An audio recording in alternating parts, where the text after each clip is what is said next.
एक दिन मैं अपने दफ्तर के रास्ते में था कि मुझे एक छोटे से चाय वाले होटल के बाहर शोर सुनाई दिया। जब करीब गया तो देखा कि तकरीबन 12 साल का एक दुबला सा लड़का हाथ में जौतों की पॉलिश लिए खड़ा है और सामने खड़ा एक आदमी गुस्से में उसे डांट रहा है। वो शख्स कह रहा था, ए लड़के, पॉलिश भी नहीं करनी आती, पूरा जौता खराब कर दिया, निकलो यहां से। लड़का खामोशी से सिर झुकाकर खड़ा था।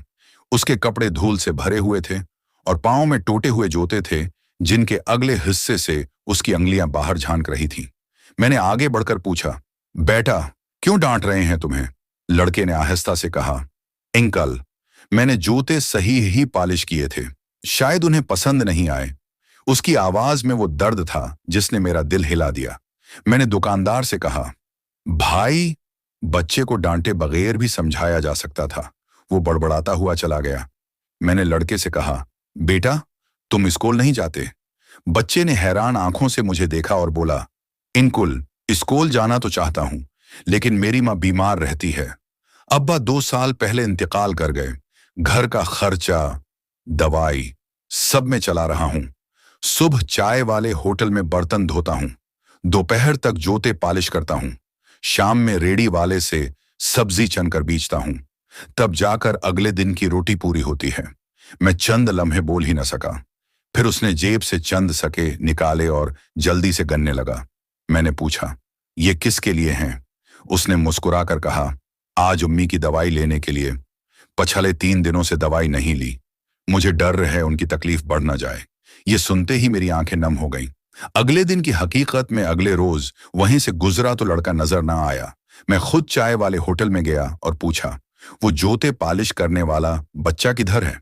होटल वाले ने अफसोस से कहा, वो बच्चा आज अस्पताल गया है, उसकी मां का हाल बहुत खराब हो गया था। मैं फौरन अस्पताल पहुंचा। वहां लड़का कुर्सी पर बैठा मां का हाथ थामे रो रहा था।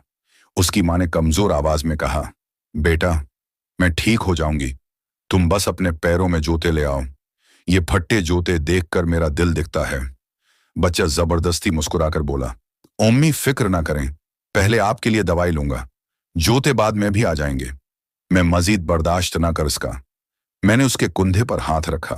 बेटा, जाओ, आज जूते भी आएंगे और दवाई भी। उसने हैरान होकर मुझे देखा, जैसे यकीन ही ना आ रहा हो।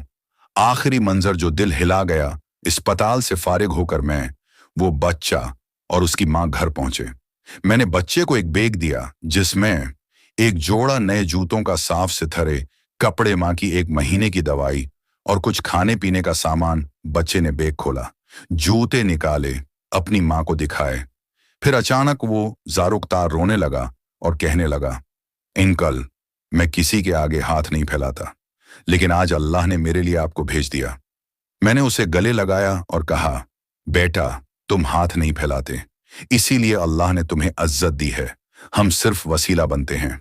तब दुनिया में ऐसे हजारों बच्चे मौजूद हैं जो सख्त मेहनत करते हैं मगर किसी के सामने हाथ नहीं फैलाते। उनकी गैरत, उनकी खामोशी और उनकी मेहनत उन्हें अजीम बनाती है।